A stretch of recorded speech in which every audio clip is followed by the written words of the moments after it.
요한계시록에 나타난 하나님의 백성을 살피는데, 오늘은 특별히 지난주에 그 네 가지였거든요. 근데 하나밖에 못 살펴서 오늘은 두 번째 부분을 살피려고 합니다. 오늘도 하나밖에 못 살폈습니다. 오늘도 그것은 영적 전쟁 중에 있는 하나님의 백성들을 하나님이 보호하시고 지키신다는 그러한 부분입니다. 요한계시록에 나타난 그리스도인 하나님의 백성이 다양하다 그랬잖아요. 종, 제사장, 형제, 환난 가운데 함께 앉아 교회, 신실한 증인, 성도, 인치심 받은 자, 14만 4천, 큰 무리, 어린 양을 따르는 자, 천 열매 내 백성 신부, 뭐 이런 이름. 무엇보다 우리가 지난주에 본 것은 어려움 가운데서도 신실하게 사는 사람들, 이게 이제 요한계시록에 나타난 하나님의 백성이라 그랬어요. 초대교회에, 그러니까 그 요한계시록은 핍박과 고난 받는 상황에 있는 하나님의 백성들을 향해 쓰여진 서신서라 그랬죠. 그래서 일곱 교회에 참 많은 어려움이 있고 문제가 있었어요.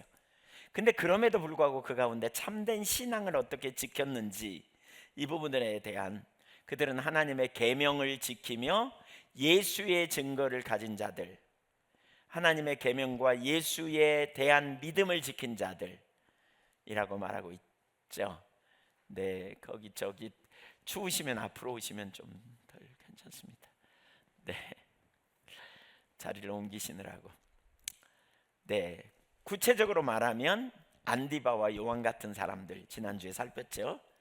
이들의 가장 주된 특징이 뭐라 그랬냐면, 요한계시록 14장 4절을 보면 이 사람들은 여자와 더불어 더럽히지 아니하고 순결한 자라, 그러니까 우상 숭배하지 않은 자를 얘기하고요. 어린 양이 어디로 인도하든지 따라가는 자, 어떤 상황 어떤 환경에서든지 따라가는 자들이라고 말했죠.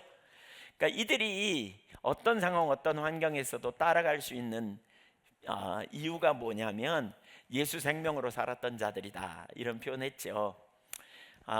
제가 그 지난주에 우리가 읽은 달라스 윌라드의 하나님 음성 책에 보면 이런 표현을 해요. 양배추가 생명이 있다, 그래서 자란다, 이렇게. 근데 양배추에게 없는 생명이 있다. 그게 뭐냐면, 양배추는 고양이 새끼가 관심 갖는 실뭉치에는 관심이 없다. 왜냐하면 양배추에 없는 생명은, 양배추는 놀이하는 그런 생명은 없다, 이런 예를 들어요. 예예요. 좀 뭔 엉뚱한 얘기야 이렇게 생각하지 말고, 그 책에 나온 얘기니까요. 들어보세요. 이처럼 우리도 자연적 생명을 가진 존재였다. 자연 생명, 육신적 생명, 그러니까 마음과 육체 원한 욕망, 세상적으로 살아가는 여기에 반응하는 생명을 가졌다. 그러나 우리에게 없는 생명이 있다. 그것은 하나님께 대해 죽은 생명, 죄에 대해 살아있는 생명인데 하나님께 대해 죽은 생명. 그게 뭐냐? 예수 그리스도로 말미암아 거듭난 생명이 우리에게는 없다. 그런데 누구든지 예수를 믿으면, 요한복음 3장 5절에, 그러니까 물과 성령으로 거듭난 생명을 소유하고, 이제 그 생명은 바로 예수 그리스도의 생명, 예수 그리스도께서 자신을 우리에게 주심이다. 그래서 예수 그리스도 안에 있는 생명의 삶을 우리가 살아야 된다, 이런 표현을 해요. 그러면서 이제 그분은 뭐라 그러냐면, 이 생명이 우리 가운데 점점 자라게 되면, 우리가 옛사람의 생명이 아니라, 그 죄에 대해 살아있는 생명이 아니라 예수 그리스도의 생명을 따라 살면 우리가 점점 예수 그리스도의 믿음을 우리가 갖게 되고, 예수 그리스도의 사랑을 갖게 되고, 예수 그리스도처럼 바라보고 관점을 갖게 되고, 예수 그리스도처럼 반응하게 된다. 그러니까 그게 뭐냐면 예수 그리스도로 닮아가는 사람들이 된다, 그 얘기죠. 그리스도처럼 닮아간다 우리가. 그러니까 예수 그리스도가 하나님을 믿은 것처럼 우리의 믿음이 그 예수님처럼 믿음을 갖게 된다, 이제 이런 얘기예요. 예수님이 하나님을 사랑하고 이웃을 사랑한 것처럼 우리도 점점 예수님을 닮아가면 하나님을 사랑하고 이웃을 사랑하게 된다, 그런 얘기를 해요. 그러니까 영적인 성숙을 이루는 거죠. 그래서 그뿐만, 이제 그분이 말하는 것 중에 하나가 이제 그거예요. 그 과정은 뭐냐? 말씀을 통해서 진리에 동의하는 삶으로, 이제 이건 제가 표현하는 거고요. 그러니까 말씀을 통해서 우리가 점점 그리스도를 닮아가면서 예수 생명으로 산다, 이런 표현을 해요. 근데 그 그리스도를 닮아가는 것뿐만이 아니라 거기에는 뭐가 있어요? 예수님이 나의 지혜가 되고 예수님이 나의 의로움, 거룩함, 구원함, 길이요 진리요 생명이 되는 거죠. 예수님이 나에게 지혜가 되는, 예수님 자신이 그야말로 우리의 지혜가 되는. 그러니까 우리가 어떻게 해요? 눈에 보이는 바대로 행하지 않고 예수님처럼 믿음을 가지고 예수님이 가진 사랑으로 예수님을 힘입어서 우리가 이 땅에 살아가는 이 삶, 이게 이제 비결이죠. 그 믿음으로 우리가 인내하고 또 그 믿음으로 견디고 그 믿음으로 선다. 지난주에 그랬잖아요. 서는 것, 끝까지 인내는 끝까지 서는 것이다. 이런 신실한 사람들, 이게 이제 그 요한계시록에 나타난 환난, 어려움 가운데도 신실하게 서는 사람들, 인내하며 믿음으로 이 사람들이다라고 나눴고요. 오늘은 두 번째인데 영적인 전쟁과 하나님의 보호받는 백성입니다. 영적인 전쟁 가운데서 하나님의 보호를 받는 백성, 이게 이제 요한계시록에 나타난 하나님 백성의 삶입니다. 네, 첫째, 여기 이제 세 가지를 살펴볼 건데요. 첫째, 교회를 대적하는 무리들. 그러니까 영적 전쟁이 있다는 거예요, 교회 가운데. 그래서 교회가 항상 그 대적하는 무리들이 있다는 거죠. 하나님의 사람들을 대적하는 무리들. 요한계시록을 보면 다양한 핍박과 어려움이 있었고 문제가 있었어요. 근데 이 핍박과 어려움을 5부류의 대적이 있었던 것을 보여줘요. 5부류. 첫째로는 로마인들이 황제 숭배하지 않는다고 기독교를 핍박했어요. 그러니까 예수 그리스도는 우리 주님이시다, 이게 초대교회 신앙 고백이거든요. 근데 그 당시에 로마의 황제 그러니까 황제가 카이사르가 큐리오스 주님이시다라고 고백하며 그 황제 숭배 사상이 팽배돼 있었거든요. 그러다 보니까 교회가 핍박을 받는 거죠. 왜? 예수 그리스도만 주님으로 믿고 황제를 숭배하지 않으니까. 그래서 핍박이 오게 되는 이런 일들이 일어난다는 거예요. 60년대 중반에, 그러니까 주후 60년 네로 황제가 통치하던 시기에 박해가 일어나기 시작했어요. 기독교를 더 이상 용인해서는 안 될 새로운 종교로 보기 시작한 거죠. 그러니까 주 60년이 되면서 기독교가 상당히 영향력을 떨치기 시작했고, 로마인들이 생각할 때 기독교가 용납해서는 안 될 종교로 보기 시작하면 핍박이 일어난 거예요. 이런 핍박도 별 힘도 없고 비리비리하면 핍박도 안 와요. 그러든지 말든지 그래요. 근데 힘이 세지고 막 그러면서 이제 이런 일이 벌어진 거죠. 그 결과 그들은 많은 불이익을 당했어요. 그 당시에 이제 기독교인들 심한 압박을 당하고 또 경제적 어려움과 투옥, 감옥에 갇히기도 하고 심지어 순교하기까지 하는 일이 벌어진 거죠. 그래서 이 일이 언제까지, 주전 2세기까지 계속 지속되었어요. 그러니까 예수 믿는 것 때문에 핍박이 오고 어려움이 오고 고난이 오고, 뭐 그런 얘기 여러분 많이 들으셨죠? 우리 뭐 가까운 영광에 가면 예수 믿는다는 것 때문에 순교당한 분들 이야기 많이 있잖아요. 염산교회나 뭐 이런데, 또 증도에 가면 문중영 전도사 순교당한 이야기 아시죠? 복음 전한다는 이유 때문에. 또 우리 일제시대에 그런 신사참배 안 했다는 것 때문에 그런 일 당한 이런 일들이 있죠. 오늘날 이 시대에 그런 일은 일어나지 지금은 않고 있지만, 그러나 그런 일들이 끊임없이 일어나고 있다는 거예요. 두 번째로 유대인들이 그랬다는 거죠. 그 당시에 요한계시록 2장 9절과 3장 9절에 보면 자칭 유대인이라 하는, 그러나 실상은 유대인이 아니요 사탄의 회당이다 라고 표현하고 있는데, 주님이 그들을 향해 이렇게 말하는데, 그 자칭 유대인이라고 말하는 자들, 그러나 하나님의 일을 대적하는 자들, 그러니까 그들은 굉장한 하나님에 대한 열정이 있다고 스스로 자부했는데, 그들이 진짜 몰랐던 게 뭐예요? 메시아이신 예수 그리스도를 모름으로 결국 그 뒤에는 누가 있다? 사단이 있다. 그래서 사단의 회당이라 이렇게 말하고 있어요. 그래서 나름대로 열심히 있고 나름대로 신앙생활을 가지고 있다고 생각하는 이들이 핍박함이죠. 그들도 역시 사단의 손에 붙들려서 핍박하는 그런 모습 소개하고 있고요. 세 번째로 요한계시록에서 핍박했던, 교회를 핍박했던 자들이 누구냐면 자칭 사도라 하는 거짓 교사들이 교회를 회파하는 일을 했어요. 그러니까 2장 2절에 보면 이렇게 말하고 있죠. 내가 내 행위와 수고와 내 인내를 알고 또 악한 자들을 용납하지 아니한 것과 자칭 사도라 하되 아닌 자들을 시험하여 그의 거짓된 것을 내가 드러냈다. 에베소 교회를 향해 말하는 거거든요. 그러니까 에베소 교회가 거짓된 교리를 가지고 와서 미혹하는 자들을 구별해냈다, 이런 표현을 하잖아요. 근데 그 거짓된 자칭 사도라고 하면서 잘못된 가르침을 막 퍼뜨린 거예요. 그 잘못된 가르침이 뭐냐? 2장 6절에 보면, 2장 6절과 15절에 보면 니골라당이라는 표현이 있거든요. 니골라당은 이기는 자, 자기들이 이기는 자다, 이런, 이미 이겼고 이기는 자이기 때문에. 그래서 이 니골라당의 특징이 뭐냐면 적당히 타협해서 살도 돼. 너는 이미 구원받았으니까 타협하며 살아도 돼. 세상 문화와 적당히, 세상에서 어떻게 다 구별되게 사냐, 적당히 혼합해서 살아도 돼. 이게 니골라당의 모습이에요.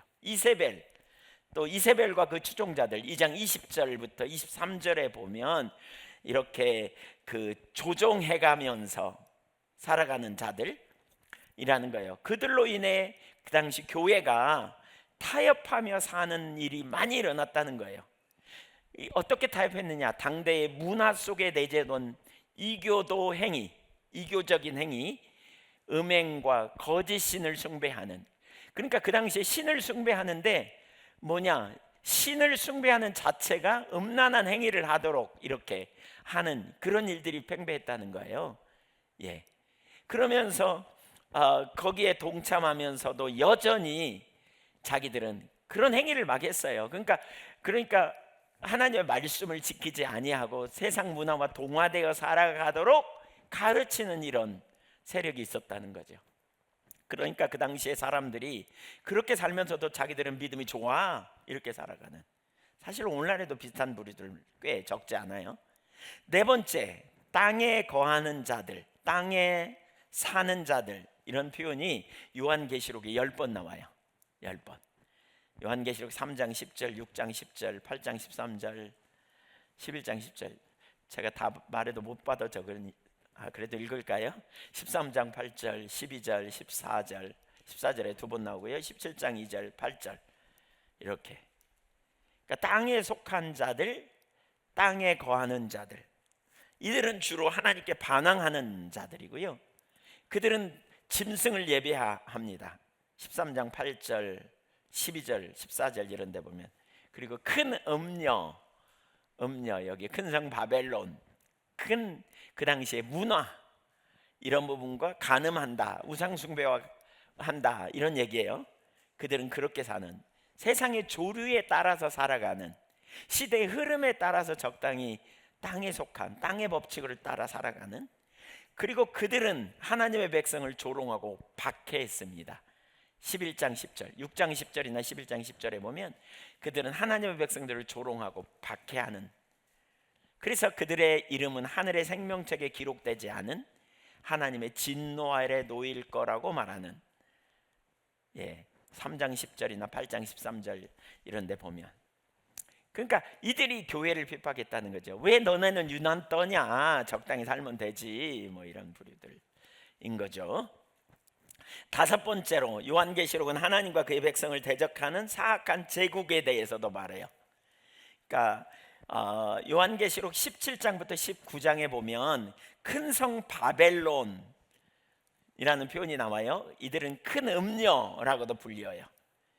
그러니까 로마 제국이 그랬고 그 당시에 세계 강대국들을 지칭했어요. 강대국들, 이스라엘에 영향을 미치는 시대마다 이들을 큰 성 바벨론, 음녀 이렇게 표현하면서 반 그리스도교 제국, 기독교를 반대하는, 이들을 심판하시는데 네 가지 이유를 들거든요. 그 중에 하나는 교만함과 우상 숭배로 몰고 가는 것. 그 다음에 두 번째로는 음행을 조장했다. 세상적 쾌락을 따라 살도록 조장했다. 세 번째는 인간의 필요를 무시하고 사치 물질주의에 탐닉하는 큰 성 바벨론이 그랬다. 다른 사람의 필요를 돕고 섬기는 데 관심 안 두고 자기만 잘 먹고 잘 살면 된다는 그런 사조를 자꾸 조장한 거죠. 여러분, 어떤 의미로 보면 이 시대에 지금 강대국들이 그러기가 참 쉽잖아요. 아프리카에 굶주리고 죽어가는, 왜 월드비전에서 이렇게 나온 프로를 제가 보니까 어린아이가 아무도 없어가지고 자기가 그냥 그 사금 이런 데 채취하는 데서 뭔가 좀 얻으려고 노력하는데 그 돈을 못 모아요. 그러니까 학교를 못 다녀. 근데 이 아이가 그 자기 저금통을 보여주더라고요. 근데 330원인가 모았어. 동전 몇 개 이렇게 모았어. 얼마 모으면 학교 갈 수 있냐 그랬더니 3,000원 6,000원 모으면 학교 갈 수 있대요. 근데 380원인가 모아놨어. 그러니까 학교를 못 가. 그러니까 먹고 사는 것도. 그러니까 어떤 나라에서는 부유하고 어떤 나라에서는 막 먹을 거 내버리고 막 어떤 나라에서는 썩어 버리지만 어떤 나라는 빈곤해서 막 문제가 생겨도 안 도와줘야죠. 안 도와줘.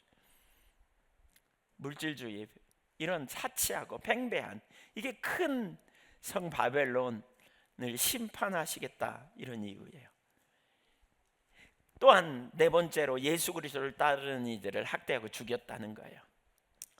이런 일들이 초대교회에 이렇게 5가지, 그러니까 요한계시록에 나타난 5가지 핍박, 노마, 유대인, 자칭 유대인이라고 하나님을 위한다고 그러면서 교회를 핍박하고 어려움을 주고 막 수많은 교회의 거짓된 그런 가르침을 통해서 타협하게 하는 문화, 땅에 속한 세상적 방식으로 자기들이 살아가면서 그들을 그렇게 못한 교회들, 그렇게 안 사는 교회들을 핍박하고 대적하는, 무엇보다 조직적으로 강한 힘을 가지고 제국의 힘을 가지고 기독교인들을 핍박하고 대적하고 자기중심으로 가고 음행에 빠지게 하고 이런 유혹을 하게 하는 이런 일들이 초대교회에 있었다는 거예요. 그래서 수많은 성도들이 말씀을 지키고 교회를 지키기가, 신앙생활하기가 너무 어려운. 근데 오늘날도 마찬가지죠. 오늘날도 바로 이런 일들이 오늘날에도 일어나고 있어요. 이건 초대교회 문제만이 아니에요. 이 시대의 오늘날 우리에게도 있죠. 외부적으로 물리적인 핍박을 받는 교회들, 노마의 압제 아래에 있었던 것 같이 이 시대도 정말 많은 나라들, 많은 성도들이 핍박을 받고 어려움을 당하죠. 박해받는 자, 그리스도인을 향한 세계적인 공세라는 책을 쓴 폴 마샬과 리라 길버트, 니아 쉐와, 이 세 사람은 이제 책을 썼는데 거기서 이런 말을 해요. 그리스도인들은 오늘날 전 세계에서 가장 광범위하게 박해를 받는 단일 종교 집단이다, 이렇게 말해요.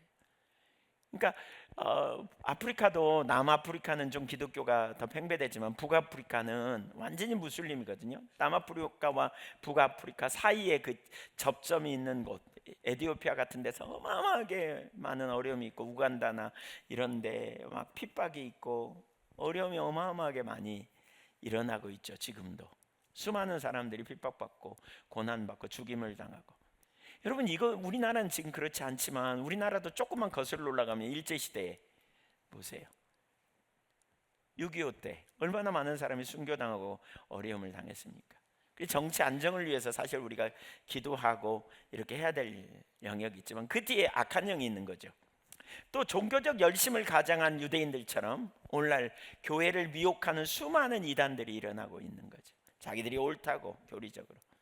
그래서 수많은 사람들을 미혹하고 넘어지게 하는 이런 영역 얼마나 많습니까? 적당하게 미혹해서 신천지나 하나님의 교회나 이런 이단들 너무너무 심각하죠. 수많은 미혹당하는 일들, 속이고 넘어지게 하는 그런 메시지를 들으면 우리는 절대 안 넘어갈 거다, 우리 이렇게 생각할지 모르지만요, 그 뒤에 악한 영이 있어서 눈을 싹 가리우기 때문에 미혹을 당하는 거예요. 원수 마귀가 그 짓을 하는 거죠. 또 거짓 교사들 자꾸 죄를 짓게 하죠. 자꾸 괜찮아, 그렇게 살아도 괜찮아 이러죠. 어떻게 말씀대로 다 산다냐 이러면서 실제로 심각하게 죄를 짓고 문제를 여러 가지 말할 수 없는 어려움이 있음에도 불구하고 사실 교회 가운데 하나님의 뜻대로 살지 못하고 많은 사람들이, 세상의 모든 제약이 사실 교회 가운데 거의 다 들어와 있거든요. 그런 상태임에도 불구하고 가르치는 이들이 어떻게 가르칩니까? 제가 최근에 어떤 설교에 대해서 가르치는 어떤 분, 그분은 유명한 분입니다. 그분이 설교 하루 주일날 설교하면요 5만 명 6만 명이 듣는데요. 금방 한 주일 내에. 유명한 분이죠. 근데 그분이 그런 얘기를 해요. 너무나 좀 그렇더라고요. 자기는 사람들 실망하는, 사람들 부정적인 마음을 갖게 하는 설교 안 한다는 거예요. 그건 그런 설교하면 틀렸다고 생각하는데, 위로하고 격려만 해줘야 된다. 이런 설교. 위로하고 격려의 메시지만 전한다. 그래서 자기한테 설교를 듣고 많은 사람이 피드백한데 은혜 받았다고 그러는데요. 위로해 주니까, 격려해 주니까. 죄를 지적하는 설교는 안 하는 거죠. 사실 죄 가운데 있는데 죄를 지적. 요한계시록 그건 말할 것도 없고, 예레미야나 이사야서를 봐도 그렇고요. 회칠한 무덤처럼, 안은 썩어가는데 회칠한 무덤처럼 적당히 덮어주면서 괜찮아, 괜찮아, 잘 될 거야 이렇게 말해주는 평화의 메시지, 거짓된 평화의 메시지를 강력하게 책망하고 있잖아요. 오늘날에도 사실 그래요. 너무나 많은 경우에 심각한 영역 있죠. 뭐 여러분 직장생활 하고 뭐 사회생활 하다 보면 어떤 일이 벌어져요? 저도 과거에 직장생활 할 때 제가 예수 믿기 때문에 술 먹지 않겠다고 그랬더니 어떤 분이 그러더라고요. 저한테 나도 예수 믿어, 나도 집사요 그러면서 유난 떨지 마, 사회생활 하려면 먹어야 돼 그러면서. 다른 사람은 안 따라주는데 제일 먼저 그 사람이 와서 따라줘. 먹으라는 거예요. 그런 일들이 오늘날 있죠. 그래서 안 먹었더니 엄청 미워하고 그냥 눈짓을 하고. 다른 사람은 다 이해해요. 오히려 교회 안 다니는 사람은 다 이해해요. 근데 그런 일, 뭐 우리 흔히 경험할 수 있는 일 아니겠어요? 나도 믿어, 너 왜 유난 떠냐 뭐 이러면서 그러죠. 술을 먹는다 안 먹는다의 문제를 떠나서, 먹는다 안 먹는다의 문제를 떠나서 기독교인이라면서도 타협하라는 거죠. 그러다 보니까 돈에 타협하고 명예에 타협하고 남에게 좀 어려움 좀 주는 것 적당히 타협하고 자기 유익을 위해서 기꺼이 가는. 물론 우리도 똑같아요. 무엇보다 큰 성 바벨론 있었다 그러잖아요. 큰 성 바벨론. 이게 뭐예요? 상당히 조직적이라는 거예요. 굉장히 힘이 있게 오는 그런 공격일 거예요. 큰 성 바벨론이 조직적으로 성도들을 미혹했다는 거죠. 그런 것처럼 이 시대도 그래요. 예를 들면 교육 체계를 통해서 반성경적 세계관을 아이들에게 넣어주기도 하고, 뭐 그런 영역, 사조를 따라서, 또는 정치적으로 왜곡된 법을 제정함으로 조직적으로 타협하고 하나님을 대적하게 만드는 일들을 흔히 하려고 하는 그런 시도들. 그뿐입니까? 미디어를 통해서 세상 문화를 다양하게 아주 그냥 조직적으로 우리 속에, 손에는 핸드폰, 뭐 집에 앉으면 컴퓨터, 뭐 신문, 요즘 신문 보는 사람 거의 없겠지만 하여튼 다양한 루트를 통해서 우리에게 조직적으로 왜곡된 세계관을 갖게 하고 세상 문화와 적당히 타협하게 하고 성도들을 미혹당하게 하는, 다음 세대들로 하나님을 떠나게 하고 말씀을 타협하게 하는 이런 일들이 오늘날에도 우리 가운데 얼마나 많은지 몰라요. 정말 심각하죠. 정말 심각합니다. 이게 다 뭐냐? 초대교회 받았던 그러한 어려움이 오늘날 이 시대에도 있다는 거예요. 우리 가운데도 끊임없이. 그 시대만 어렵고 이 시대는 안 어렵냐? 아니에요. 오히려 핍박이 오면 더, 핍박을 강하게 하면 더 반작용으로 신앙을 지키기 애쓰는 사람들이 더 있다는 거예요. 그래서 마귀가 전략하는 게 그거라는 거죠. 개구리를 잡아가지고 뜨거운 물에다가 집어넣으면 놀라갖고 튀어나온다는 거예요. 근데 찬물에다 집어넣으면, 그리고 밑에서 불 때면 막 헤엄치고 놀다가 어느 순간 쭉 뻗어버린다는 거죠. 그렇게 원수 마귀가 전략을 가지고 회방하는 일들이 계속 일어나는 이런 일들이 있다는 거죠. 이게 얼마나 심각한지 몰라요. 두 번째, 왜 이런 일이 있을까 하는 거예요. 그러면 교회에 왜 이런 어려움이 있을까? 왜 세상이 기독교를 대적하고, 왜 많은 사람들이 미혹하고, 왜 많은 사람들이 실패하도록 하는 일이 일어날까? 영적 전쟁. 따라서 보세요. 영적 전쟁이 있다. 네, 영적 전쟁이 있어요. 요한계시록 12장은 이 질문에 대한 답을 줘요. 그러니까 7절 이하를 보면 이렇게 말하죠. 하늘에 전쟁이 있으니 미가엘과 그의 사자들이 용과 더불어 싸울세. 용과 그의 사자들도 싸우나 이기지 못하여 다시 하늘에서 그들이 있을 곳을 얻지 못한지라. 여기 뭐라 그러냐면 용과 전쟁이 있대. 여기 용은 누구냐면 사탄을 가르치고요. 이 사탄은 이사야 14장 12절 이하를 보면 그 반역을 얘기하거든요. 반역. 그러니까 하늘의 천사장 중에 한 사람이 하나님을 반역했을 거다 이렇게 봐요. 그래서 어떻게 해요? 미가엘 천사장과 전쟁을 벌어져요. 반역해가지고 내부 반역이 일어나서 그래서 결국 쫓겨나요.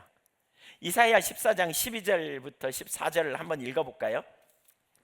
네, 이사야 14장 12절 제가 안 찾아가지고 이건 갑자기 하는 거라 네, 거기 한번 잠깐 보고 넘어가면 좋겠습니다.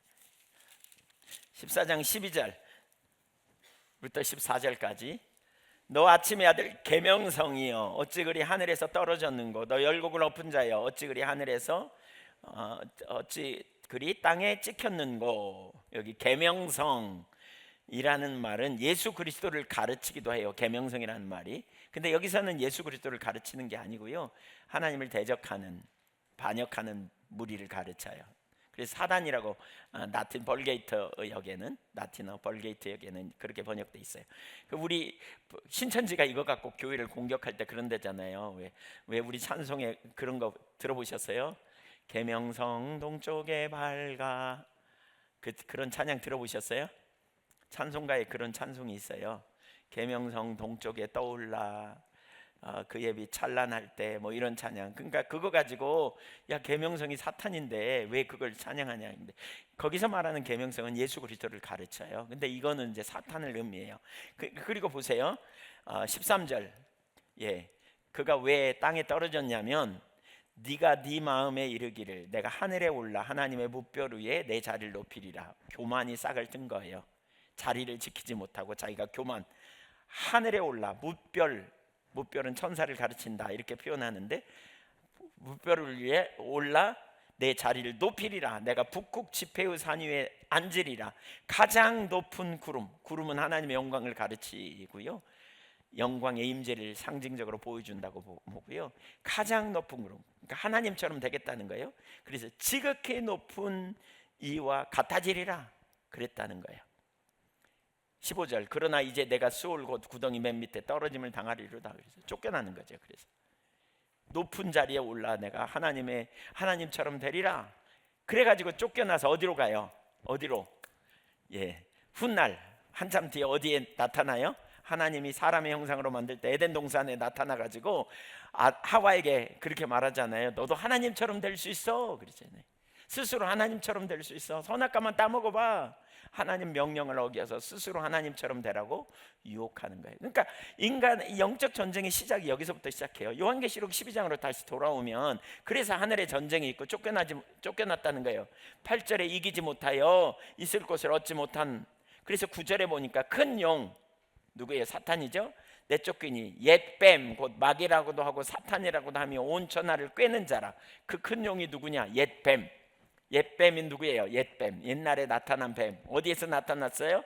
에덴 동산에서 하와를 미혹하려고 나타난 옛뱀. 그가 누구라고요? 사탄이기도 하고 마귀라고도 하고 사탄. 마귀와 사탄 한 놈이에요. 하나님을 대적할 때 사단이라 그러기도 하고 그렇게 표현하고, 마귀를 대적할 때 인간을 대적할 때 마귀라고. 왜냐하면 합법자라는 의미가 있거든요. 사단이라는 말은 불법자라는 의미가 있고, 그래서 대적하는 그 일을 했다는 거예요. 에덴 동산에 나타나서.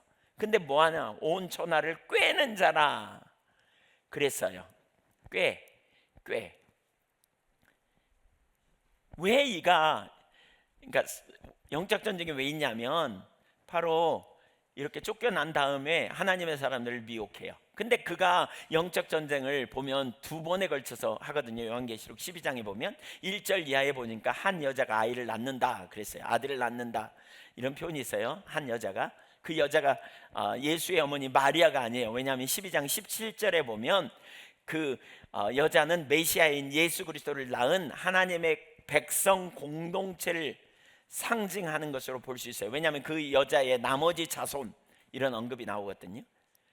그러니까 한마디로 말하면 이 아들은 누구냐면 예수 그리스도를 의미하고요. 그 붉은 용, 그가 태어나려고 하는 아이를 죽이려고 하지만 실패해요.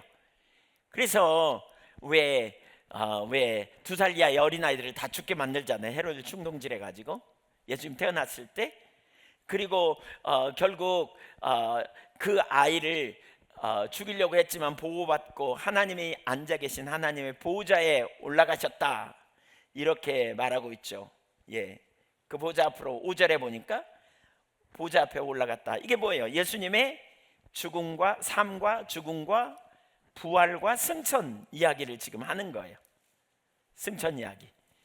그러니까 예수님을 죽이지 못하니까 13절 이하를 보실래요? 요한계시록 여러분 책 성경 보세요. 13절 이하를 보니까 용이 자기가 땅으로 내쫓긴 것을 보고 남자를 낳은 여자를 박해하는지라 그 여자가 큰 독수리와 두 날개를 받아 광야 자기 곳으로 나가 거기서 그 뱀의 낯을 피하여 한때와 두때와 반때를 양육받으며 여자의 뒤에서 뱀이 그 입으로 물을 강같이 토하여 여자를 물에 떠나려 가게 하되 땅이 여자를 도와 그 입을 벌려 용의 입에서 토한 강물을 삼키니 용이 여자에게 분노하여 돌아가서 그 여자의 남은 자손 곧 하나님의 계명을 지키며 예수의 증거를 가진 자들과 더불어 싸우려고 바다 모래 위에 서 있더라.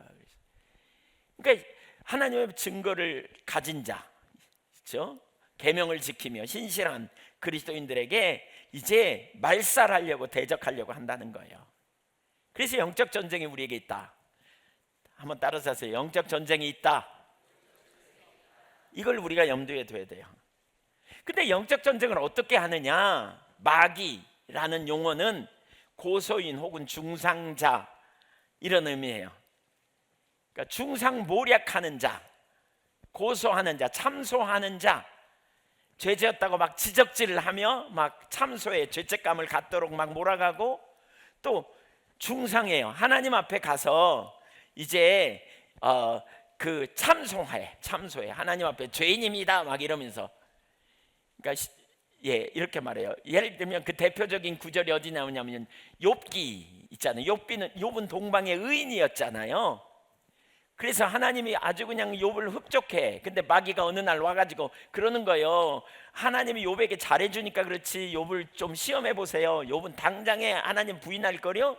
이렇게 막 말하면서 욥의 막 그 의로움을 막 이렇게 참소하죠.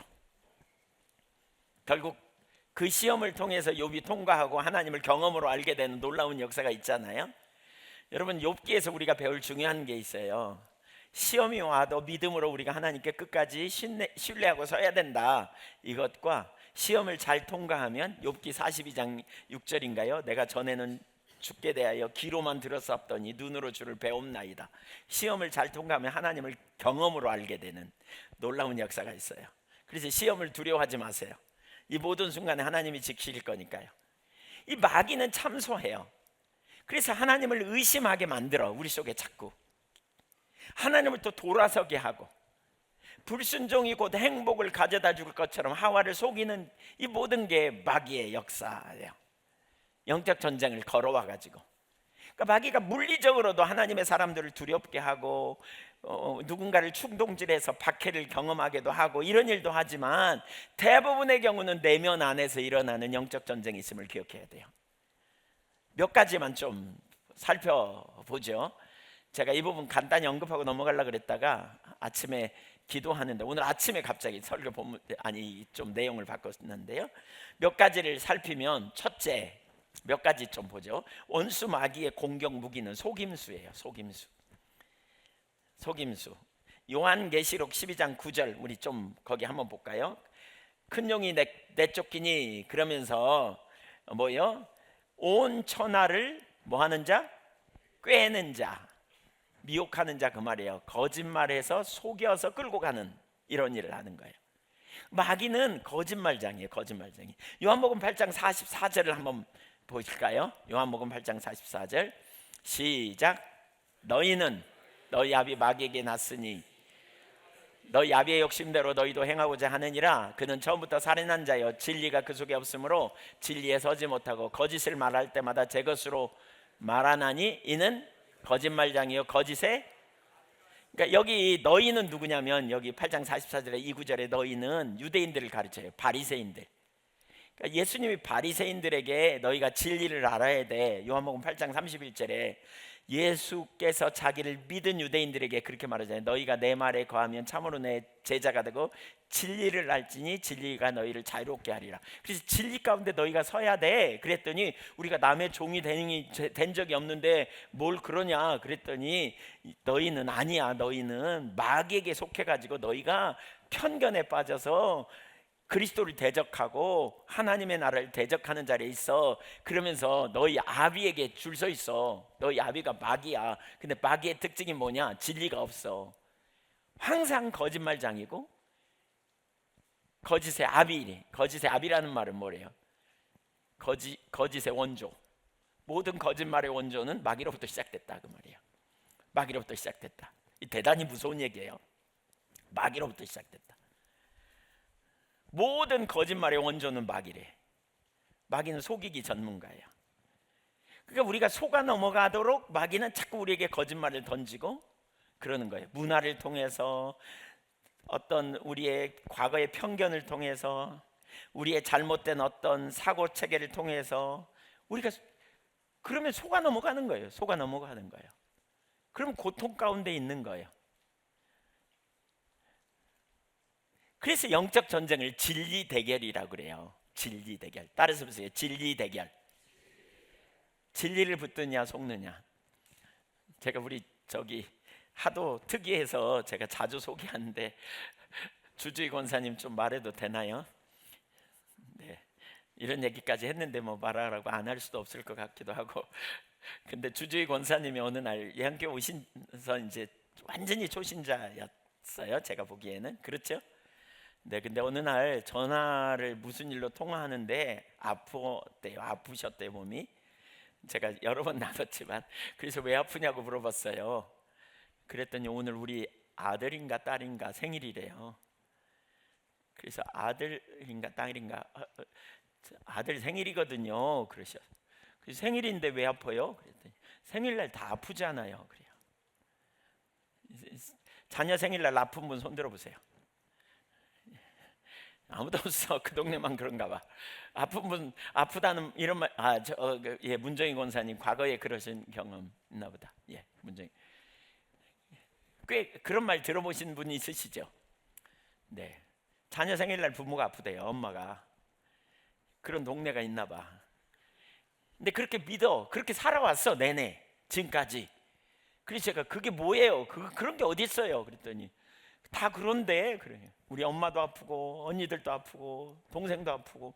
그래서 제가 그 속는 거예요. 그 거짓말이에요. 그 속는 거예요. 그랬더니 그래요? 아주 순수하게 받아들이시더라고. 그래서 저를 따라 기도하세요. 그래서 전화로 제가 어디 가다가 이제 차 속에서 전화로 그러면서 하나님 제가 진리 아닌 것을 받아들여서요. 하나님 그 거짓말에 더 이상 제가 제 마음을 내놓지 않겠어요. 용서해 주세요. 그리고 예수님의 이름으로 모든 비진리는 떠나가라. 그리고 선포했어요. 이렇게 회개하고 그 영향력 끊어지라고 선포했어요. 예. 근데 그런 다음에 한 10분 후에 전화했어요.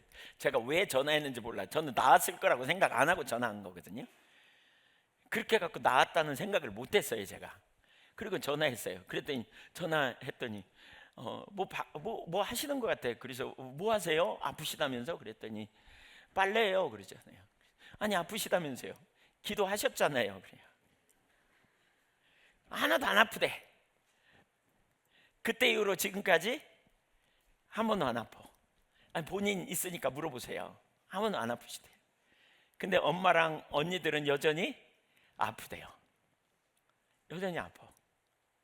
여러분, 이 영적인, 제가 그런 걸 보면서 와, 이게 영적인 게 굉장히 실제적인 문제구나. 그 뒤에 되게 많이 경험한 게요, 어떤 분들이 관계로 문제가 기도하다가 이제 그런, 혹은 대화하다가 죄책감이 눌렸거나 혹은 어떤 부분에 관계로 인한 문제가 있거나 어떤 문제가 있을 때 즉각 회개시켜요. 회개하고, 예를 들면 관계로 문제가 있으면 상대편, 아니 이제 미워하는 게 죄니까 회개하고 용서하고 축복해요. 그리고 나서 예수 이름으로 영향력 끊어져라, 그러면 즉각 치유되는 경험 되게 많이 봤어요. 정말 많이. 어떤 때는 자기 연민에 빠져가지고 막 헤매고 혼돈에 있을 때 막 우리 그 뭐죠, 불신앙이죠. 그런 자리에 있을 때 이거 회개시키고 하나님 앞에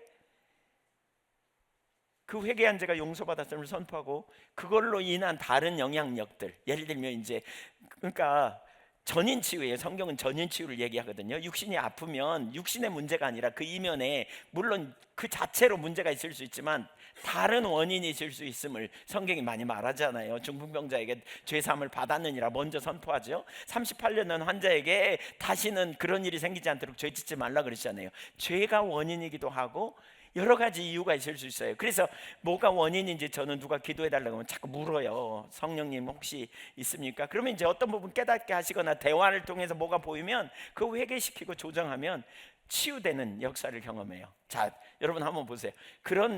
이런 회개하고 나고 또 이런 방식으로 개인적으로 치유를 경험한 적 있는 분 손 들어보세요. 높이 들어보세요. 예한교회 성도님들 중에 높이. 네. 높이. 네. 네. 상당히 많죠? 상당히 많아요. 이걸 보면서 아, 우리 신앙이 진짜 실제구나, 제가 이걸 선명하게 깨닫게 됐어요. 그러니까 우리가 하나님의 기준 가운데 서는 것이 얼마나 실제인지 모르겠어요. 얼마나 실제인지. 마귀가 속이고요, 우리가 그걸 붙들고 있으면 그게 진리인 것처럼 우리가 그러면서 억압도 오고 고통도 오고 문제도 와요. 제가 이걸 보면서 더 진리에 동의하는 삶을 강력하게 나누는 이유가 거기 있거든요. 옆에 사람 한번 축복하세요. 진리에 동의하십시다. 예, 에베소서 6장 11절에도 간계라는 표현이 나와요. 영적 전쟁은 그 간계를 벗어버리는 거다. 간계가 뭐냐? 마귀의 간계를 대적해야 된다. 그러기 위해서 능히 전신갑주가 뭐예요? 구원의 투구예요. 생각을 보호하는 거예요.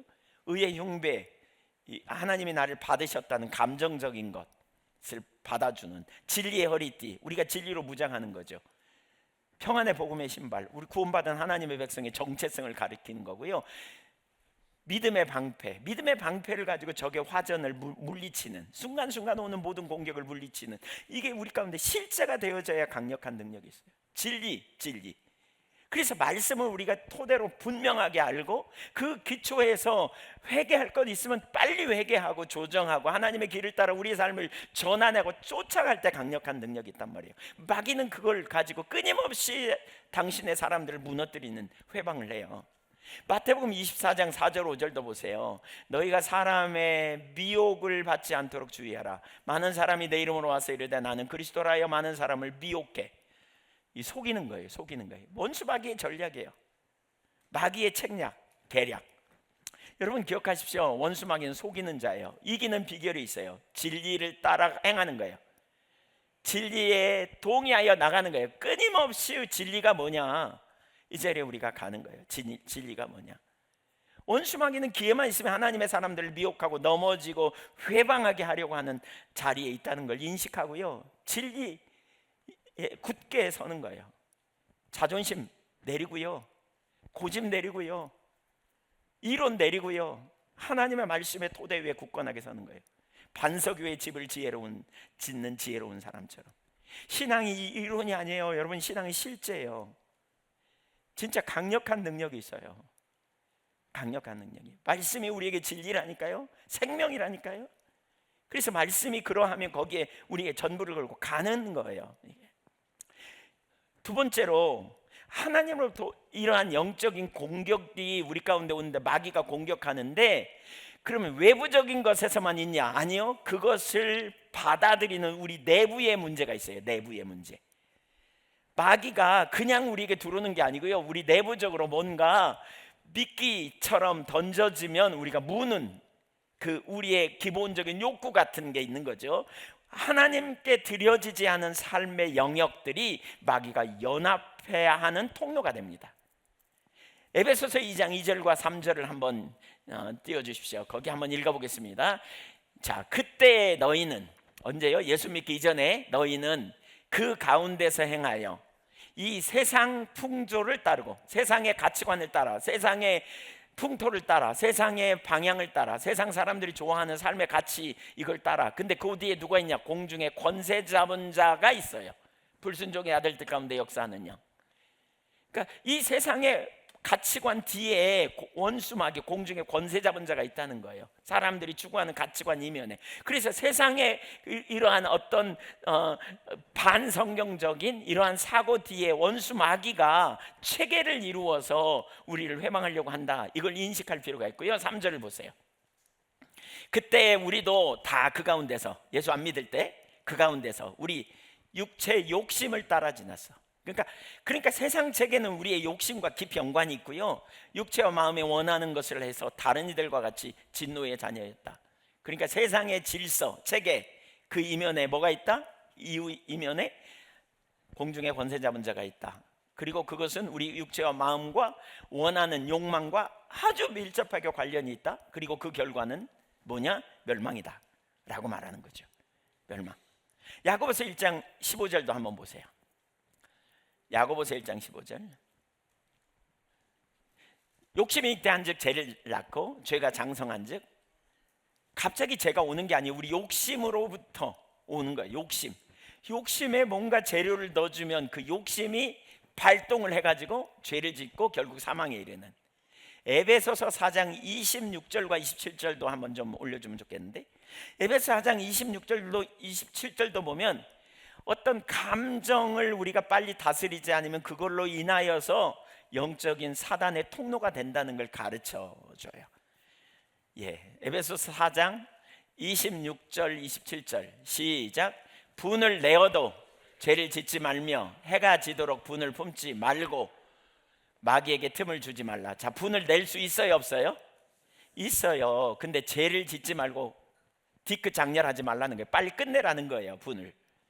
근데 이걸 안 끝내면 어떻게 되느냐? 마귀에게 틈을 준다는 거예요.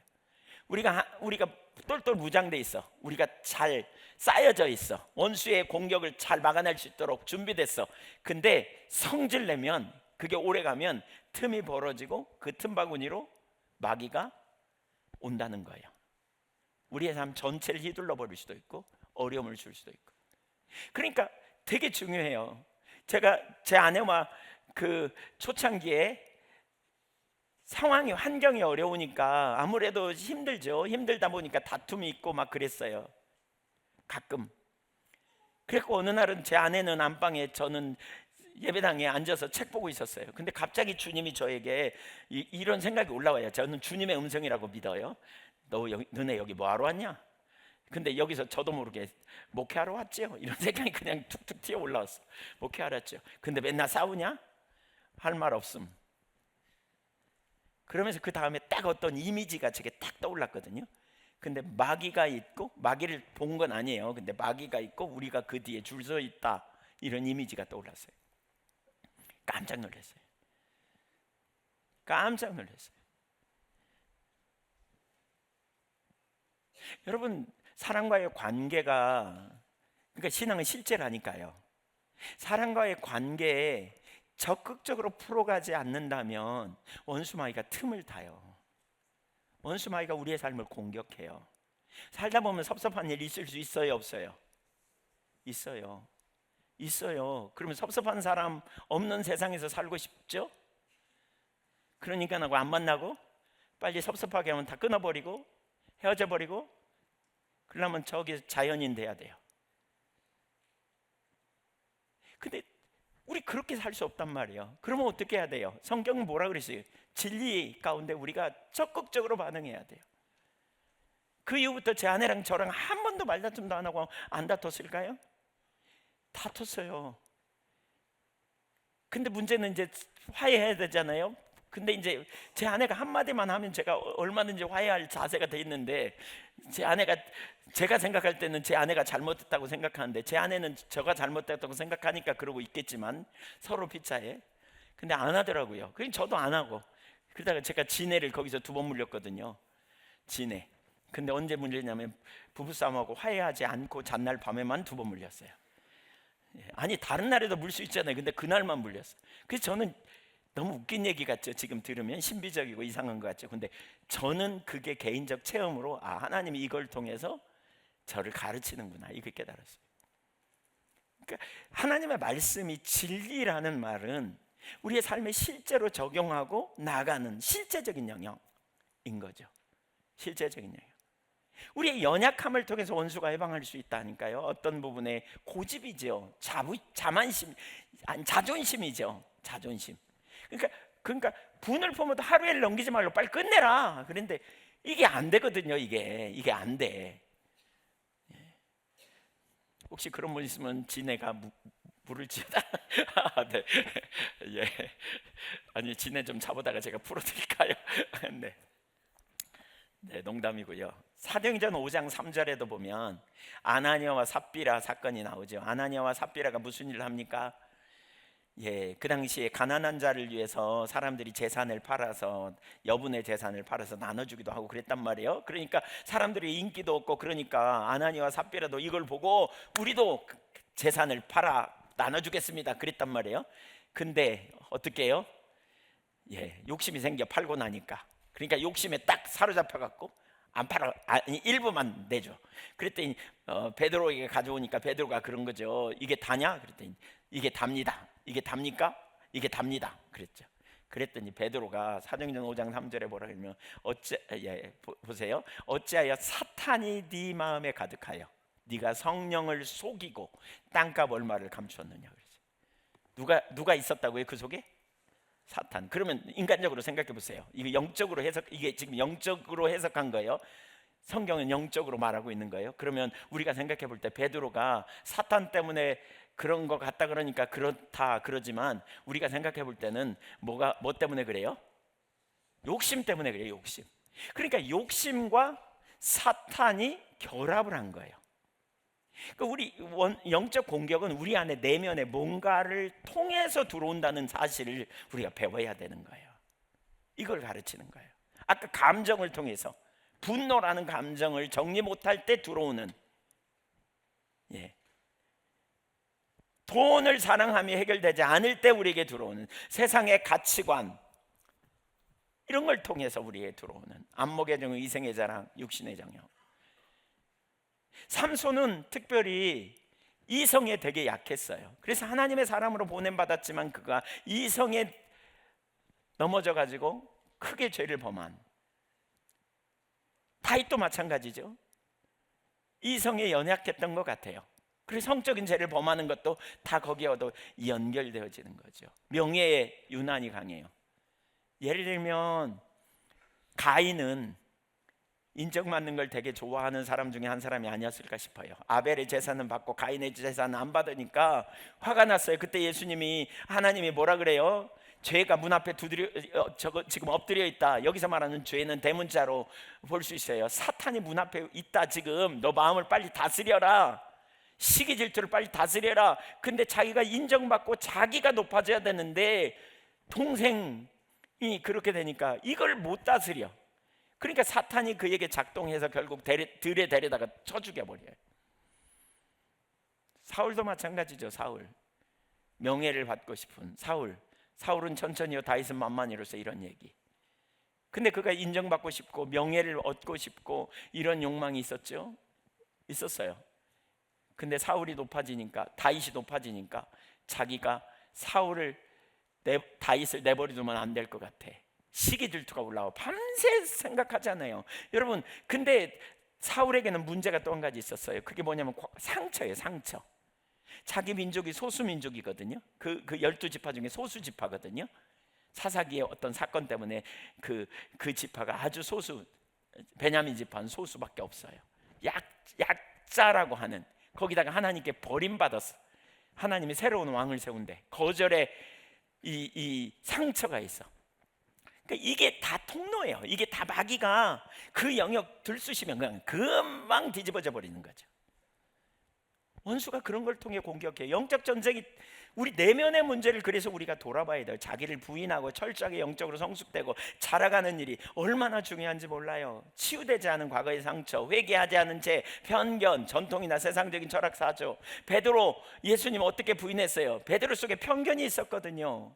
메시아는 정치이고 군사적인 메시아야 돼. 그런데 어떻게 됐습니까? 예수님 자기가 볼 때 예수님이 십자가에 달려 죽는다 그러네. 그러니까 그리마 없어서 그랬더니 주님이 뭐라 그럽니까? 사탄아 물러가라. 그가 그 순간에 사탄의 영향을 받은 거예요. 베드로가 사탄의 영향을 받은 그런 생각이 왔을 때 용납될 수 있었던 게 그에게 가지고 있었던 메시아에 대한 왜곡된 편견 때문에 그 일이 일어난 거예요. 가룟 유다는 어떻고요? 가룟 유다가 사단이 주는 생각을 받아들였거든요. 돈을 사랑하는 탐심이 있었어요. 그래서 가룟 유다는 돈깨에서 돈을 자꾸 훔쳤대. 예수님 그 회계 집사 같아요. 회계 그 당시에 이렇게 그래가지고 돈을 훔치는 일 했어. 예수님 제자 중에 재무 담당이었던 것 같은데. 그래서 요한복음 12장 6절에 보면 이런 표현이 있거든요. 향유 옥합을 깨뜨려서 예수님의 발을 씻는 그 여인에게 막 꾸짖어요. 가룟 유다가 이거 팔아서 가난한 자를 도와줘야지 막 그래. 그런데 사실 그가 이렇게 말하는 이유를 요한복음 12장 6절은 이렇게 말해요. 이렇게 말함은 가난한 자들을 생각함이 아니라 그는 도둑이라 돈깨를 받고 거기 넣는 것을 훔쳐감이라. 돈에 대한 집착, 돈에 대한 강한 욕구, 그러니까 돈과 연관해서 자기를 절제 못한 거죠. 이런 상황에 마귀가 그를 유혹해요.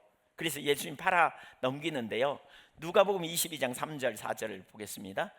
열둘 중에 하나인 가롯인이라 부르는 유다에게 사탄이 들어가니 이에 유다가 대제사장들과 성전 경비 대장들에게 가서 예수를 넘겨줄 방도를 의논하매 사탄이 들어가서 예수를 넘겨줄 방도를 의논했다 이렇게 말하죠. 26장 15절 16절 같이 읽어볼까요? 시작. 내가 예수를 너희에게 넘겨주리니 얼마를 주려느냐 하니 그들이 은 30을 달아주거늘 그가 그때부터 예수를 넘겨줄 기회를 확실히 그는 돈에 약한 사람이었어요. 물론 그거는 이걸 돈 때문만은 그렇게 하지 않아요. 나름 명분을 찾았을 거예요. 그 명분이 뭐예요?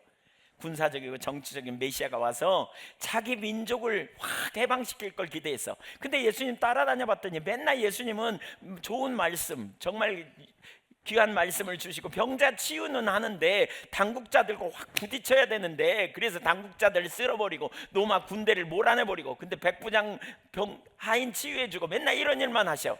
그러니까 어쩌면 돈도 좋아하지만 이런 생각도 했을 거예요. 예수님을 재판장에 세워놓으면 예수님이 드디어 뭔가 하시겠지? 이런 생각을 했던 것 같아. 편견과 물질에 대한 욕심, 이 두 가지가 결합돼 있을 때 마귀가 그를 통해서 위대한 하나님의 아들을 십자가에 못 박는 일에 사용한 거죠. 제가 여쭤볼게요. 여러분은 뭐가 약하세요? 돈에 약하다. 손 들어보세요. 돈에 약하다. 명예에 약하다. 쾌락, 안목의 정욕 뭐 이런 거에 약하다. 누가 보면 사야 되고 그냥 갖고. 뭐 손 안 든 분들은 다 성화됐어요? 아니 제가 볼 때는 그게 아니고 다 약하다. 여기에 한 표. 다 약해. 진짜 그래서 깨어 있어야 돼요. 그래서 우리가 서로가 필요해요. 그래서 우리가 뭐냐면 자꾸 좋은 동역자들과 나눔이 필요해요.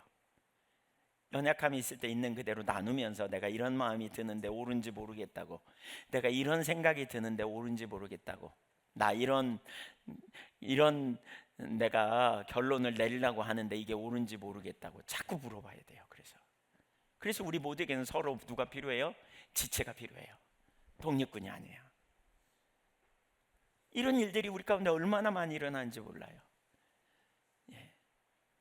우리가 편견도 있고 우리가 계속 그러니까 배우려는 태도를 취하고, 그러니까 우리는 겸손히 들으려는 자세를 가져야 돼요. 자기 생각, 자기 결론이 정답이라고 생각하면 안 돼요. 세 번째, 그러면 원수 마귀가 어떻게 우리 내면을 공격할까? 에베소서 6장 16절을 한번 보실래요? 마음속에 생각과 감정을 불어넣어 공격을 취합니다. 에베소 6장 16절 시작. 모든 것 위에 믿음의 방패를 가지고 이로써 능히 악한 자의 모든 뭘 소모하고? 불화살이 뭐예요? 불화살, 화살인데 그 끝에 불이 달려가지고 쏘면 불 붙는 이런. 그러니까 우리 마음을 불붙게 하는 뭔가를 던진다는 거예요. 우리에게 불붙게 하는, 나를 열받게 하든지 나를 뒤집어지게 하든지, 부정적인 생각, 혼돈된 생각, 음란한 생각, 두려운 생각, 낭망된 생각, 시기 질투의 생각. 많은 분들이 여기 불화살을 뭐라고 얘기하냐면 생각과 감정이라고 말해요. 생각과 감정. 우리가 어떤 생각에 사로잡히면 그대로 살잖아요. 그러니까 생각의 영역을 내버려둘 리가 없어. 마귀가 어떤 생각을 쑥 집어넣어줘. 그러니까 요한복음 13장 2절에 보니까 거기 마귀가 벌써 시몬의 아들 가룟 유다의 마음에 예수를 팔려는 생각을 넣었더니 그랬어요. 생각을 넣어줘요. 생각을 쑥 넣어줘. 그런 생각. 마태복음 16장 23절에 베드로에게 사탄아 내 뒤로 물러나라, 너는 나를 넘어지게 하는 자로다. 내가 하나님의 일을 생각하지 않냐고 도리어 사람의 일을 생각하는도다. 마귀가 사람의 일을 생각하도록 했어요. 베드로에게 연약함은 제가 볼 때는 두 가지예요. 하나는 편견이고요, 또 하나는 의리예요. 의리, 인간적 의리. 인간적 의리 좋아 보이죠? 근데 하나님을 대적하는 사탄의 통로가 되는 길이었던 걸 볼 수 있어요. 어떤 생각인가를 넣어줘. 우리 속에 쑥 집어넣어줘. 부정적인 생각, 혼돈된 생각, 낙심되는 생각, 뭐 그런 어떤 뭔가 안 될 것 같은, 미래에 대한 안 될 것 같은 생각, 뭐 사람에 대한 부정적 생각, 뭐 그놈이 막 이런 생각, 막 음란한 생각 쑥 들어와. 나도 모르게. 근데 우리는 보통 어떤 생각이 들면 그게 자기라고 생각해요. 자기라고. 근데 기억하세요. 영적 전쟁이라는 사실을 제가 강력하게 나누는 이유가 있어요. 뭐냐면 분리가 필요해요. 분리. 그것이 내 생각인지 마귀가 주는 건지 분리가 돼야 돼요. 혹은 하나님이 주신 건지. 하나님이 주신 거면 우리는 적극적으로 받고 수용해야 되고요. 내 생각인데 잘못된 생각이면 회개가 필요하고, 올바른 생각이면 전환하고 따라가야 되고, 마귀가 준 거는요 무조건 거절해야 돼요. 잘라내야 돼요. 그러니까 악한 생각, 막 성경을 읽는데 막, 저는 과거에 그런 경험이 있어요. 성경을 읽는데도 음란한 생각이 막 떠올라. 그래서 얼마나 죄책감에 눌렸는지 몰라. 안 돼가지고 인간 막 회개했어요. 근데 어느 날 알았어요. 이걸. 원수가 주는 생각이 있구나. 불쑥 들어오는 생각. 여러분 한번 생각해 보세요. 곡식을 여기 널어놨어요. 곡식이 널어놓으면 새들이 와서 앉아요, 안 앉아요? 앉아요. 먹으려고. 그러면 어떻게 해요? 쫓아내면 돼. 근데 안 쫓아내고 새들이 와서 여기 집을 짓고 알을 까게 해. 그건 누구 책임이냐? 우리 책임이에요. 마귀가 주는 생각을 계속 받아들이고 그게 자기 생각인 것처럼 거기 동화되고 그렇게 살면 여러분 이게 견고한 진이 되는 거예요. 한번 따라서 보세요. 예수 이름으로 부정적인 생각은, 잘못된 생각은, 음란한 생각은 떠나가라. 떠나가는 거예요. 그 생각에 동조하면 죄가 되는데, 동조 이전에 무심코 떠오르는 생각을 물리쳐야 돼요. 끊어내는 거예요. 순간순간. 이걸 분리 작업해야 돼. 분리 작업. 거기 붙들리면 안 돼. 또 생각을 통해 온다면 또 다른 부분에 정서적인 영역을 공격해요. 두려움, 염려, 낙심, 자기연민, 미움, 원망, 실패감, 죄책감, 우울함, 불안함, 이런 감정. 이런 감정이 한 번도 안 드는 분 손 들어보세요. 혹시 누가 그런 분이 있으면 바늘로 찔러보세요. 죽었는지 몰라요. 우리는 다 그런 공격이 없어. 수많은 공격이 있어요. 이런 생각, 감정. 근데 이 감정 자체를 자기라고 생각하면 우리가 그 자리에 사로잡혀요. 그러니까 이런 생각이 올 때마다 저는 이렇게 해요. 설교가 길어지는데 왜 이런 공격이, 이런 느낌이 들지? 왜 내가 이런 생각을 갖게 되지? 왜 내 마음이 불안하지? 뭐가 문제지? 이런 거. 아까 에베소서 6장 14절을 16절인가요? 우리 다시 한번 보면 거기 뭐라고 했냐면 믿음의 방패로 능히 악한 자의 불화살을 소멸하라 그랬어요. 그러니까 내가 뭘 믿는지를 다시 꺼내는 거예요. 내가 뭘 믿고 있는지를 꺼내는 거예요. 염려가 있으면 내가 뭘 믿고 있어? 하나님이 나를 보호하시고 지키실 거야. 이걸 꺼내는 거예요. 두려움이 있으면 하나님이 나를 아시고 하나님이 나의 보호자 되심을 믿는 방패를 꺼내는 거예요. 그래서 막아내라는 거예요. 이거가 믿음의 방패예요. 그때그때 사용하는 거예요. 그때그때. 원수 마귀는 끊임없이 우리에게 줘요. 불안하고 염려하고 낙담하게 하고 혼돈하게 하고, 뭐가 잘 안 되면, 뭐 상황이 좀 힘들면 앞으로 어떻게 될까 막 소설을 써가잖아요. 그런 생각을 잘라내야 돼요. 그런 생각을 결박하고 끊어내는 게 필요해요. 이런 게 끊임없이 올라오는 이런 생각들, 자기중심적인 시기질투, 경쟁심, 우월의식, 칭찬, 아첨, 낙심, 의심, 이런 영역들, 수많은 감정을 통한 공격들. 사단은 유혹을 던져요. 우리에게 유혹을, 잘못된 상상, 혼돈된 거, 뭐 이런 다양한 방법으로 이 시대의 교회를 그렇게 공격하는, 성도들을 공격하는 이런 영역이 있음을 기억해야 돼요. 마지막 세 번째, 승리할 수 있는 이유가 있습니다. 영적 전쟁을 하기 때문에 어려움을 당할 수도 있지만, 그러나 하나님의 보호하심이 우리에게 있음을 기억해야 돼요. 보호하심이 있다. 6장 17절에 보면 그들은 진노의 큰 날이 이르렀으니 누가 등이 서리요. 그러니까 하나님의 심판이 있는 날, 누가 하나님 앞에 서겠냐 이 얘기 하거든요. 근데 설 수 있는 사람들이 있다. 그게 누구냐면 7장 2절 이하에 보면 이제 살아계신 하나님의 인을 가진 자들, 이들은 진노를 피할 수 있다. 박해가 있고 어려움이 있고 문제가 있고 유혹도 있지만 궁극적으로는 서게 될 거다. 승리의 진정한 비결은 하나님의 인을 가진 자들은 이긴다는 거예요. 7장 2절부터 8절에 보면 하나님은 그의 종들, 모든 성도들에게 살아계신 하나님의 인을 치신다 라고 표현하거든요. 거기서 인은 뭐냐? 고대 세계에서 두루마리를 말아서 줄로 묶은 후에 그 줄을 제자리에 고정시키기 위해 뜨거운 밀랍을 붓고 그 위에 표식을 남기기 위해 인장반지로 이렇게 도장을 찍는 그 그림 올려줘 보세요. 이게 이제 진짜 서류라는 걸 보여주기 위해서 하는 거예요. 거기 그림 있죠? 약간 밑에 가면 그림 있는데,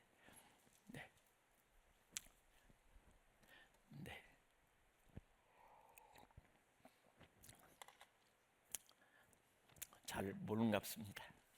없어져 버렸나?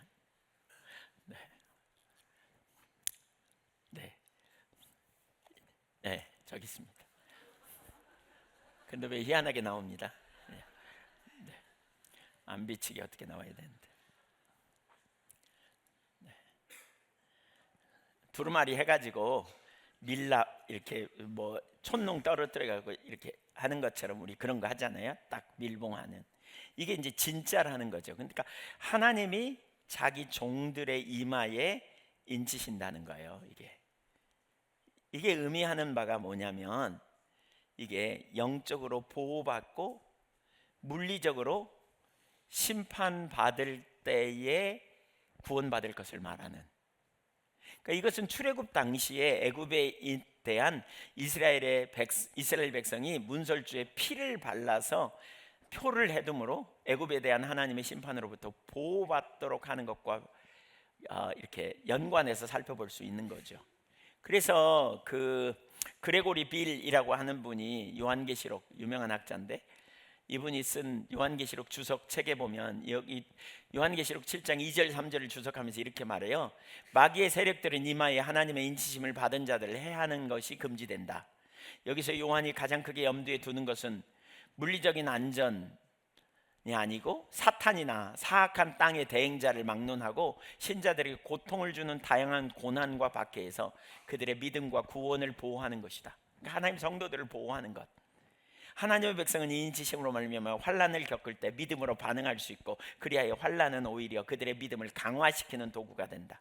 비록 고난을 당하고 심지어는 육체적인 목숨까지 빼앗길지라도 이는 하나님과 함께 사는 영적 생명을 상실하지 않도록 성도들을 보호한다.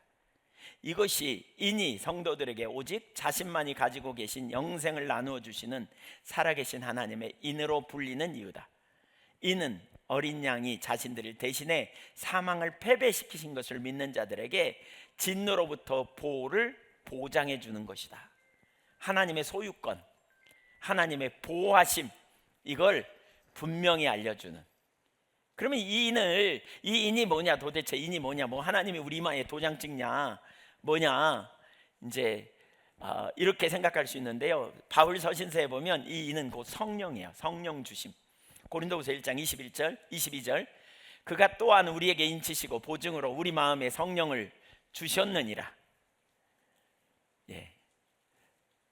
그러니까 인치셨다. 그러니까 우리가 구원받을 때 성령으로 인치심으로 하나님의 소유가 되고 구원의 보증을 갖게 하십니다. 분명히 구원받음을 확신하게 함. 에베소서 1장 13절 그 안에서 너희도 진리의 말씀 곧 너희의 구원의 복음을 듣고 그 안에서 또한 믿어 약속의 성령으로 인치심을 받았으니. 복음을 듣고 약속의 성령으로, 그러니까 성령으로 우리가 세례를 받음, 이게 이제 인치심 받았다는 사건이에요. 에베소 4장 30절도 마찬가지예요. 하나님의 성령을 근심하게 하지 말라. 그 안에서 너희가 구원의 날까지 인치심을 받았느니라 그랬어요. 여러분이 죄인임을 인식하고 예수 그리스도를 믿음으로 하나님의 성령님이 여러분 안에 계신다면 여러분은 인치심을 받은 자입니다. 아멘. 다시 말하면 성령님이 우리 안에 오셨고요. 그래서 성령님이 우리에게 때를 따라 돕는 은혜를 주시고 모든 진리로 인도하시고 우리가 흔들릴 때 우리를 붙들어 주시고 우리에게 능력을 주시고 우리를 인도해 가시는 놀라운 일을 이루신다는 거예요. 인도하시는 거예요.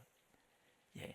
우리가 하나님의 진노와 심판을 받지 않을 것이고 무엇보다 악한 세력이 영적으로 공격하여 우리가 영 넘어지지 않도록 그리고 그걸 통해 배울 수 있도록 우리를 이끌어 가시는 분이 성령님이시라는 거죠. 12장 10절 하반절을 보면 이렇게 말하고 있어요. 우리를 참소하던 자가 쫓겨났다. 하나님 앞에서 밤낮 우리를 참소하던 자가 하나님의 보좌 앞에서 쫓겨났어. 왜? 우리는 의롭다함을 받은 거죠. 왜? 예수 그리스도가 우리를 위하여 간구하세요. 중보하세요. 참소하는 마귀 앞에서 내가 저를 위해 십자가에 달려 죽었고 저의 모든 죄가 깨끗게 됐습니다 라고 주님이 우리를 위하여 중보해 주시는 거예요. 변호해 주시는 거예요. 그래서 우리는 영원한 생명을 얻었어요. 요한일서 4장 4절 읽어봅니다. 시작. 자녀들아 너희는 하나님께 속하였고 또 그들을 이기었나니 이는 너희 안에 계시니. 누굽니까? 너희 안에 계시니 성령님입니다. 성령으로 우리 안에 오셨죠. 세상에 있는 자 누구죠? 사탄보다 크다. 크시다. 우리 안에 계신 성령님이. 두려움과 의심이 공격에 올 때 우리는 그리스도께 속해 있고 하나님이 영원토록 우리를 인치셨다는 것을 믿음으로 고백하고 나가야 돼요. 성령 하나님이 우리 가운데 시작하신 일을 온전히 이루실 것을 약속하는 우리의 보증. 고린도후서 5장 5절을 읽어봅니다. 시작. 곧 이것을 우리에게 이루게 하시고 보증으로 성령을 우리에게 주신 이는 하나님이시니라. 보증으로 성령을 주셨어요. 이루게 하시는, 반드시 이루시겠다는 확증.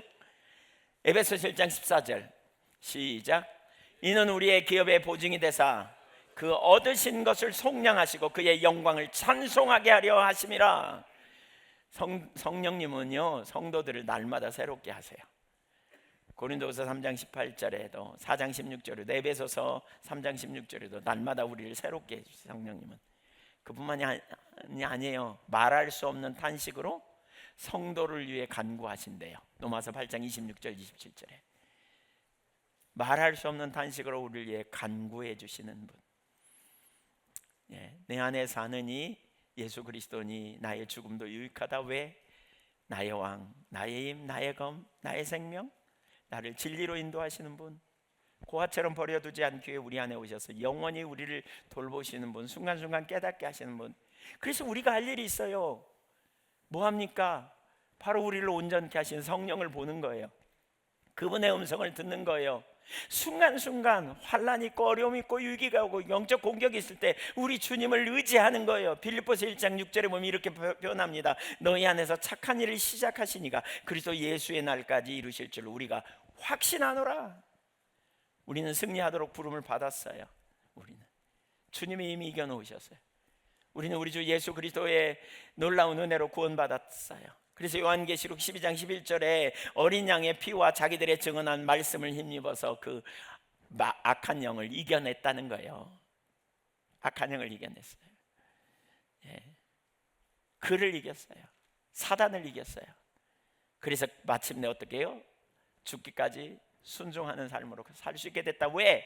어린 양의 보혈로, 그리고 자기들이 증언한 말씀, 선포한 말씀, 믿는 말씀, 진리에 따라 동의하는 말씀을 통해서 우리의 삶에 놀라운 변화가 일어나는 거죠. 기억하십시오. 성령님 우리 안에 계십니다. 이기게 하십니다. 진리로 인도하십니다. 깨닫게 하십니다. 힘을 주십니다. 필요한 순간마다 우리를 가르쳐 주십니다. 우리 안에 계신 성령을 근심하게 하지 마십시다.